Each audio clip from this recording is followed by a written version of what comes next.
В эфире программы «Итоги дня» расскажу о самых заметных событиях уходящего дня. В студии работает Марфирина Алексеева. Добрый вечер. Проходит 19-е пленарное заседание Государственного собрания. На повестке 65 вопросов о самых острых из них. В Якутске продолжает работу один из крупнейших на Дальнем Востоке онкологических диспансеров. Подготовка кадров для IT, строительства, туризма и промышленности выйдет на новый уровень в Якутии. В республике стартует работа 7 кластеров СПО. Сразу 9 выпускников из Якутии получили максимальные 100 баллов по русскому языку. В Ленском районе состоялись соревнования по многоборью «Сила предков». Участники преодолели 6 этапов национальных видов спорта. Путин направил приветствие участникам и гостям делового форума «Россия-АСЕАН». Президент России отметил солидный опыт многопланового сотрудничества России и государств-членов организации. Российско-асеановским отношениям в этом году исполняется 35 лет. Сегодня среди новых задач – активное внедрение цифровых продуктов на основе искусственного интеллекта, формирование устойчивых цифровых платформ. Кроме того, широкие перспективы открываются в области энергетической и продовольственной безопасности. Обмен передовыми технологиями, сотрудничество в сфере мирного атома, транспорта и логистики. Российский лидер пожелал участникам и гостям форума успехов в реализации намеченных планов и всего наилучшего. 1 августа текущего года будет проведен ежегодный перерасчет страховых пенсий. Ближайшая индексация коснется военных пенсионеров и произойдет 1 октября. Индексация страховых, самых распространенных пенсий, в том числе и для работающих пенсионеров, уже произошла с 1 января. Ее размер составил 7,6%. В следующие годы она будет по уровню инфляции и прогнозируемому росту зарплат проводиться дважды в год – с 1 февраля и с 1 апреля. В Якутске продолжает работу один из крупнейших на Дальнем Востоке онкологических диспансеров. Сегодня борьба с онкологическими заболеваниями – приоритетное направление государственной политики России. Ежегодно множество якутян сталкивается с диагнозом, который кардинально меняет жизни. Однако современная медицина доказывает, что даже самые тяжелые диагнозы можно победить. В Якутском онкологическом диспансере сегодня применяются новейшие методы лечения и оборудование. Установлено диагностическое оборудование, одно из самых современных не только у нас в России, но и в мире. Компьютерный томограф спектральный, двухэнергетический. Также стоит МРТ трехтесловый, который единственный на Дальнем Востоке. Также у нас есть маммографический аппарат с томосинтезом и с биопсийной приставкой, и УЗИ-аппараты экспертного класса с эластографией и с исследованием сердечно-сосудистой системы. Но за любой технологией стоят люди. Здесь работает более чем 1000 сотрудников. Медперсонал ежедневно принимает сотни пациентов. С открытием диспансера на 52% выросло количество операций. Их количество достигает 5000 в год, в том числе хирургические вмешательства особой сложности. Торакальные операции, которые мы выполняем на сегодняшний день из одного разреза, буквально длиной 3 сантиметра, и выполняем весь комплекс радикальных операций. Также могу сказать и про абдоминальные операции, и гинекологические операции.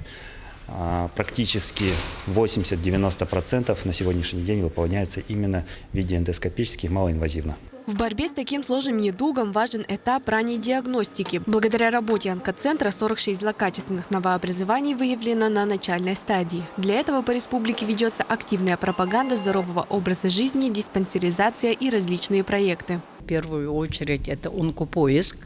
Этот проект мы начали, начиная с 2020 года. Также мы расширяем вот эту скрининговую программу, начиная с 2024 года у нас работает «Мамино здоровье», которое направлено на раннее выявление рака молочной железы и на раннее выявление рака шейки матки. Онкологический диспансер был открыт при поддержке федерального проекта «Борьба с онкологическими заболеваниями» в рамках нацпроекта здравоохранения, инициированного президентом Владимиром Путиным. В 2025 году работа продолжилась в рамках нового президентского нацпроекта «Продолжительная и активная жизнь». В ближайших планах строительство Центра позитронно-эмиссионной томографии. Диана Антонова, Артем Наговицын, Якутск. Стартовало очередное 19-е пленарное заседание Государственного собрания. В расширенном совещании принимают участие правительство региона, народные депутаты и Кабинет министров Якутии. На повестке 65 вопросов. Среди основных – отчет главы Якутии о деятельности за 2025 год. Илдархан начал свое выступление с доклада о поддержке участников СВО. На эти цели было выделено свыше 10 миллиардов рублей. Отправлено 1800 тонн гуманитарного груза. Были затронуты вопросы здравоохранения. С начала этого года в Якутии на свет появилось более 4500 детей. Открыт Центр охраны репродуктивного здоровья детей и подростков. В планах на ближайшее будущее ввод 19 объектов здравоохранения, внедрение скринингов для раннего выявления болезней, а также развитие перинатальной помощи. Отчет также включал целый блок с экономическими показателями. Цифры по экономическим показателям растут, но одновременно существуют проблемы в тех направлениях, где, как я уже сказал, из-за определенной проблематики сокращаются показатели налоговых отчислений. В частности, это и нашего предприятие, которое традиционно является одним из таких основных источников доходной части, это предприятие «Алроса». В этой части у депутатов тоже были вопросы, какие планы руководства республики, каким образом республика, участвуя в коллегиальных органах, отстаивает интересы региона. Выступление главы региона перед народными депутатами включало и другие направления работы. Остро стоит вопрос внутрирегиональных авиаперевозок. По информации Айсена Николаева, ситуация улучшается. На полях ПМФ были заключены соглашения о приобретении новой авиационной техники. После отчета законодатели задали свои вопросы. Так прозвучали темы про поддержку предпринимательства, спорта, по строительству мусорного полигона и задержку зарплаты в области ЖКХ. От народных депутатов прозвучало 22 вопроса. По итогам было высказано предложение парламентариев о предоставлении плана действий по проблемным сферам экономики, таких как уровень жизни якутян и ЖКХ от правительства Якутии. От себя хочу отметить, что глава не уходил от проблем. Вопросы были достаточно острые. И в ответах Айсен Сергеевич говорил, как эти моменты мы можем преодолевать, что нужно делать. Ну и, конечно, акцентировал на то, чтобы совместные усилия органов местного самоуправления, правительства, ну и, конечно же, депутатского корпуса. Также в Якутске состоялась 26-я очередная сессия городской думы. Депутаты рассмотрели 30 вопросов повестки, касающихся финансовой политики, развития города и сохранения исторической памяти. О ключевых решениях в сюжете далее. Одним из главных вопросов сессии стало исполнение бюджета Якутска за 2025 год. По итогам прошлого года исполнение главного финансового документа столицы республики составило 99,2%. Кроме того, депутаты поддержали корректировку бюджета на ближайшие 3 года. Приняли уточнение бюджета. Бюджет текущего года увеличен на примерно 215 миллионов рублей. 2027 года на 300 с чем-то миллионов рублей и 2028 год 117 миллионов примерно рублей. И эти средства целевым образом будут направлены на строительство пристроя нового помещения гимназии Центра глобального образования. Дополнительное финансирование поступит и в Якутск за счет инфраструктурного сбора. Средства имеют целевое назначение и будут направлены на создание новых учебных мест. Помимо финансовых вопросов, депутаты рассмотрели инициативы, касающиеся развития городской среды, муниципального контроля и увековечения памяти выдающихся жителей республики. Также были приняты изменения правил землепользования и застройки на территории города, в положении о муниципальном контроле, ряд наградных вопросов. Рассмотрели вопрос об установке памятника Герою России Егорову Дмитрию Николаевичу с позывным «Сунтар» и его боевому другу и товарищу Романову Николаю Николаевичу с позывным «Ронин». Ну и вопросы, связанные с установкой мемориальных досок. Отдельное внимание на сессии уделили вопросам сохранения исторической памяти. Депутаты поддержали инициативы по увековечению памяти героев России, а также государственного и политического деятеля республики Зои Корниловой. Всего в ходе 26-й очередной сессии депутаты приняли 30 вопросов, затрагивающих различные направления развития Якутска. Даяна Федорова, Семен Семенов, Якутск. Министр транспорта России назвал Якутию одним из самых активных регионов по развитию речных портов. Об этом Андрей Никитин сообщил на встрече с президентом Владимиром Путиным. Цитата. «3 порта уже сделано новых. Это Татарстан, это Якутия. Там самые такие активные губернаторы. И грузопоток есть. Дальше мы ее будем соответствующим образом продолжать», отметил Андрей Никитин. Напомним, в Нижнем Бестяхе в 2025 году завершили первый этап строительства грузового терминала. Создана современная причальная и береговая инфраструктура. От первых регулировщиков до современных цифровых комплексов в Якутске отметили 90-летие Госавтоинспекции России. Презентации юбилейной книги и масштабной выставкой для жителей города. Подробности далее. На страницах издания история становления службы, уникальные архивные снимки, воспоминания ветеранов и рассказы о людях, которые в разные годы обеспечивали порядок на дорогах. Отдельное внимание авторы уделили развитию системы безопасности дорожного движения и тем изменениям, которые происходили в работе Госавтоинспекции на протяжении десятилетий. Большую лепту, конечно же, внесли в создание этой книги наши ветераны. Потому как кто как не они знают и помнят те события, которые происходили с момента. Конечно, к сожалению, у нас нет ветеранов, те, которые в 30-е, 40-е годы уже не осталось уже в живых, несли службу в республике. Но с 50-х годов у нас еще ветераны живые и находятся в строю в Совете ветеранов. После официальной части для жителей и гостей столицы открылась интерактивная выставка. Свои площадки представили различные подразделения Госавтоинспекции. К слову, на самой выставке можно познакомиться не только с богатым прошлым, но и не менее богатым настоящим. Буквально вживую прикоснуться, увидеть то, чем занимаются сотрудники в реальном времени. Здесь, например, оформляют штрафы злостным нарушителям. А вот те самые камеры, которые эти нарушения фиксируют. Помимо всего прочего, здесь еще много специального оборудования, в том числе то, которое определяет колейность на дорогах. Ну и, что называется, главный экспонат выставки – алкотестер.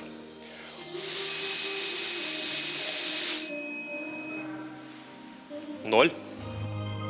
Организаторы отмечают, юбилейная книга стала своеобразной летописью, объединив прошлое и настоящее службы. А сама выставка напомнила о том, что за 9 десятилетий менялись техника, технологии и методы работы. Но неизменной оставалась главная задача – сохранение жизни и безопасности участников дорожного движения.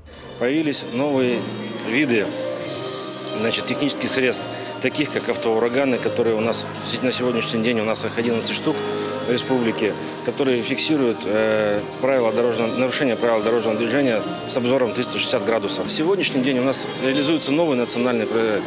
В рамках национального проекта «Инфраструктура для жизни» у нас также реализуется федеральный проект «Безопасность дорожного движения», городская комфортная среда.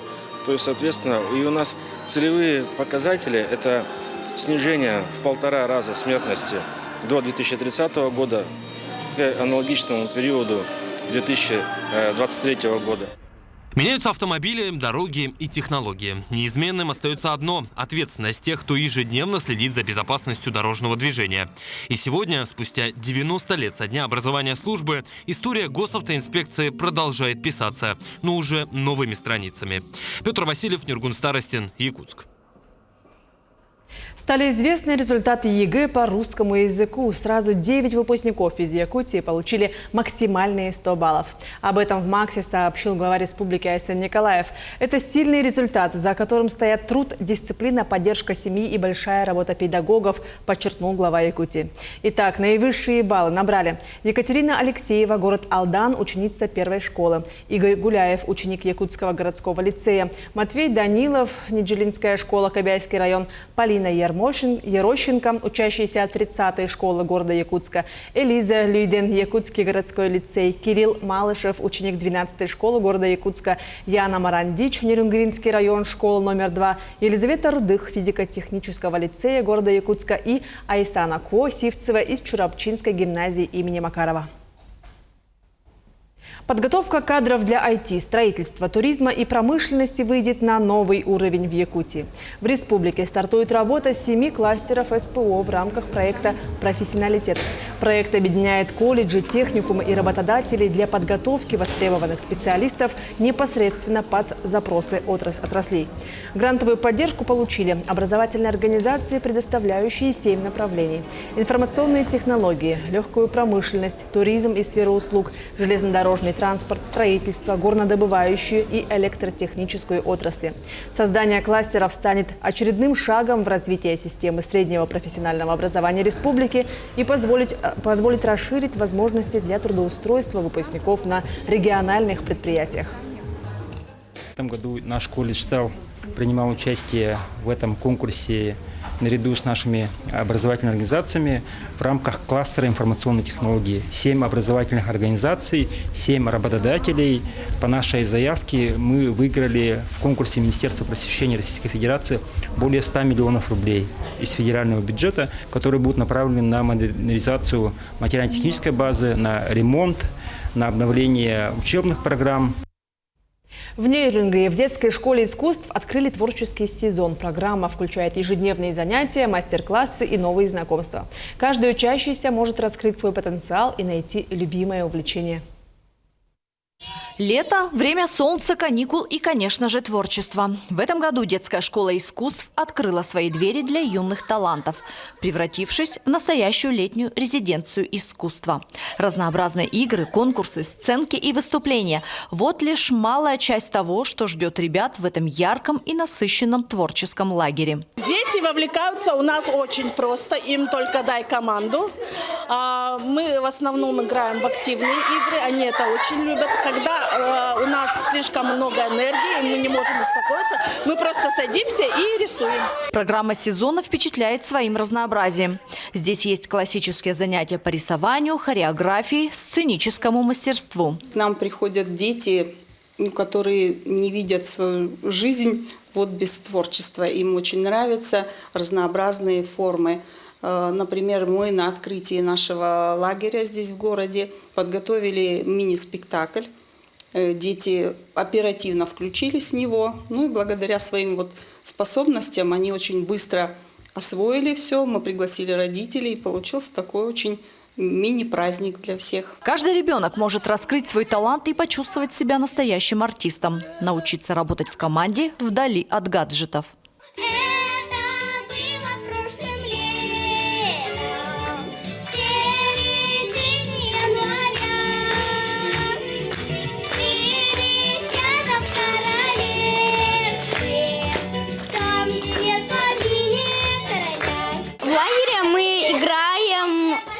Гулять, общаемся, готовим разные выступления. Тут весело, тут есть с некоторыми, где можно поговорить. Творческий сезон детского лагеря под названием «Радуга» продлится до 4 июля.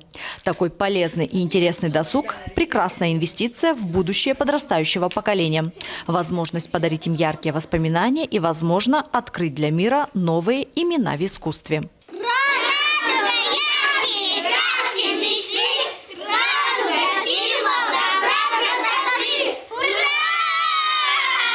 Ирина Жданова, Андрей Гаянов, Нейрюнгри. Торжественный старт спартакиаде по адаптивным видам спорта «Джулур» дан в Якутске. Праздник воли и спортивного характера объединит на площадке более 800 сильнейших атлетов из 22 районов республики и столицы. Первые медали участники уже разыграли в легкой атлетике, толкании ядра и волейболу сидя. А впереди их ждут состязания по голболу, настольному теннису, шахматам и шашкам. Нововведением юбилейной 15-й спартакиады стали новые дисциплины – полевая стрельба и стрельба из лука. В отдельном зачете впервые будут состязаться ветераны боевых действий. Всего во время соревнований будет разыграно 106 комплектов медалей. Соревнования – это всегда праздник, и это всегда единение единомышленников, когда ты можешь познакомиться с новыми людьми, и мы все друг друга зажигаем. Поэтому очень важно быть на таких крупных мероприятиях, на соревнованиях, участвовать, стараться как можно больше пробовать, потому что мы пока не попробуем, мы не поймем, что нам действительно нравится. Участникам я хочу пожелать удачи, получить огромное удовольствие от таких соревнований и, конечно же, понять для себя, действительно ли спорт для вас интересен и связать с ним всю свою жизнь. А о том, как прошли стартовые матчи спартакиады «Джалур», расскажет моя коллега Лилия Бурцева. Волейбол сидя – это уникальный вид спорта для людей с ограниченными возможностями здоровья. И особой популярностью он пользуется у людей с нарушениями опорно-двигательного аппарата и также травмами конечности или позвоночника. Правила игры немного отличаются от классического волейбола. Здесь, в отличие от традиционного волейбола, площадка разделена высокой сеткой высотой чуть более метра для мужчин и также меньше на 10 сантиметров для женщин. Тут особенность в том, что люди во время игры должны касаться пола от пятой точки до плеча. Не должны отрывать, должны играть сидя или лежа можно играть. Ну и, естественно, площадка чуть маленькая, чем в классическом волейболе, 10×6. И сетка, естественно, тоже низкая. У мужчин 1,15 м, у женщин 1,5 сантиметров. Ну и в основном правила такие же, как и в классическом волейболе. Среди участников турнира есть как и те, кто только дебютировал на республиканском уровне, так и те, кто регулярно выступает на всероссийских стартах. Один из них – игрок команды Верхневилюйского Улуса Эрсан Львов, который занимается этим видом спорта уже порядка 5 лет. Игра была сложная, выиграли со счетом 3-1. Ну, команда хорошая, все нормально играют, все могут паснуть, все могут бить. Нормально. На чемпионатах России участвовал. Сейчас выступаю за команду Питера, там в основном составе. Выявление победителей и призеров началось с группового этапа, по итогам которого команды с наибольшим количеством очков выйдут в стадию плей-офф. Поэтому во время всех игр борьба идет за каждое очко до последней секунды. Ну, конечно, настрой бодрый, спортивный. Мы уже отыграли игру. Играли с командой Нюрбинского Улуса, выиграли 3-0 девочки. Потом сейчас играют мальчики, пока 2 партии выиграли, ну, еще должны играть дальше. За более чем 2 десятилетия спартакиада «Джалур» прошла большой путь. Если в 2004 году в первых соревнованиях приняли участие около 120 человек, то сегодня этот спортивный форум объединяет уже свыше 900 участников со всей республики. Итоги турнира по волейболу сидя будут подведены 19 июня. Лилия Бурцева, Владимир Павлов, Якутск. В Ленском районе состоялись соревнования по многоборью «Сила предков».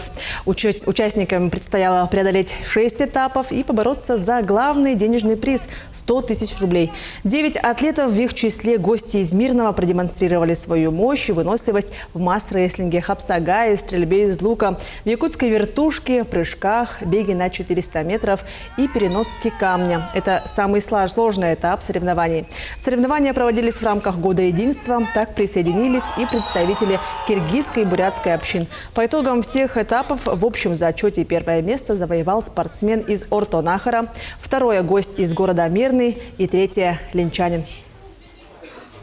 У нас это национальный многоборье, это молодой вид спорта. Впервые проводим это в Ленском районе такое масштабное соревнование. Задание со всеми не справились, потому что мы облегченный вариант сделали. Потому что там капсагай, и все умеют бороться, как говорится. И традиционный лук, все умеют стрелять. Мы масс-рестлинг не стали ставить, потому что у нас участвовали общины.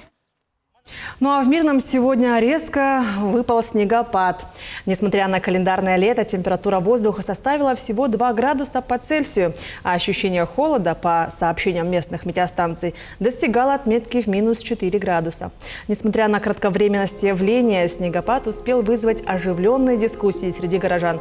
Многие сравнивали это событие с капризами погоды, другие же видели в этом необычное предзнаменование. Так, заморозки, грозы и град прогнозируют в Якутии. В четверг, 18 июня, синоптики якутского УГМС прогнозируют в республике разнообразную погоду. От ночных заморозков до дневной жары с дождями, грозами, градом и даже мокрым снегом. Ночные заморозки до -2 градусов ожидаются в Вилюйской группе районов. Огородникам стоит заблаговременно позаботиться о посадках. На северо-востоке, юге и в центре пройдут небольшие местами умеренные дожди. Днем в центральных и восточных районах возможны грозы и град. В Ленском районе предупреждают о сильном дожде, на северо-западе с мокрым снегом. Таким увидели уходящий день наши корреспонденты. Ну а я с вами прощаюсь. Всего хорошего и до встречи в эфире.